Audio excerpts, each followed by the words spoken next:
When reading any text, it's very important to remember the 5 W's and an H. If you need to pull out any of the important information, chances are if you go by that model, you are going to pull out the important information, whether it's an article or a book that you're reading. So I'm going to go through that really quick with you guys.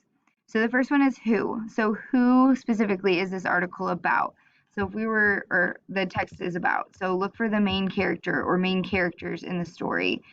So if we were reading through this, we would look for the names of the people that are in this article. The what. So what is this article about? What is actually happening? And this could be kind of a lengthy section depending on how long the article is. But if there's a lot of stuff happening, then you want to put it all. You don't want to do very specific details, but you do want to give the general sense of what is going on.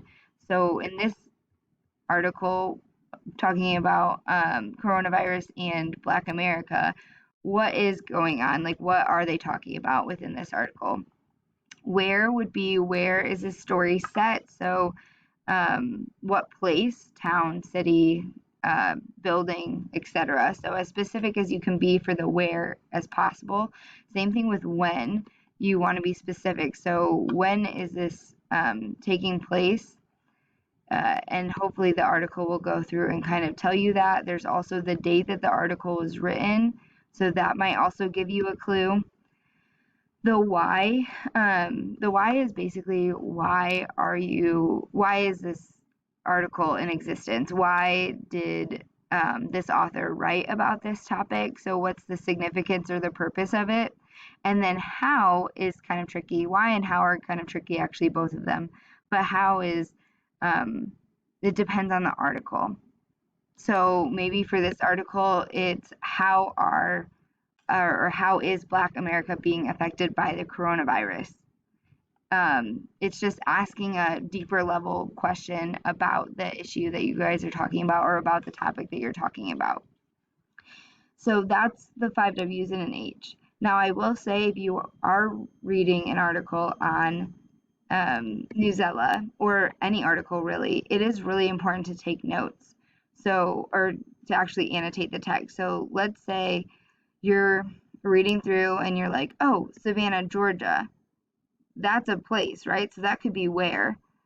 So then I could highlight it and put where so that I can come back to that. Or maybe it's just that you think it's really cool that, I don't know, Johnston had a different perspective. So then you would highlight this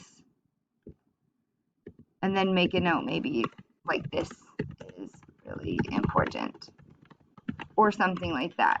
So I do want you guys to be aware that you have that feature, so you don't have to wait until the very end to fill out this template, that you can be filling that out. Even if you don't have a template, you can still do that, where you go through and you put like when, where, who, all of that, and you highlight them. So if you have any questions about this, please do not hesitate to ask.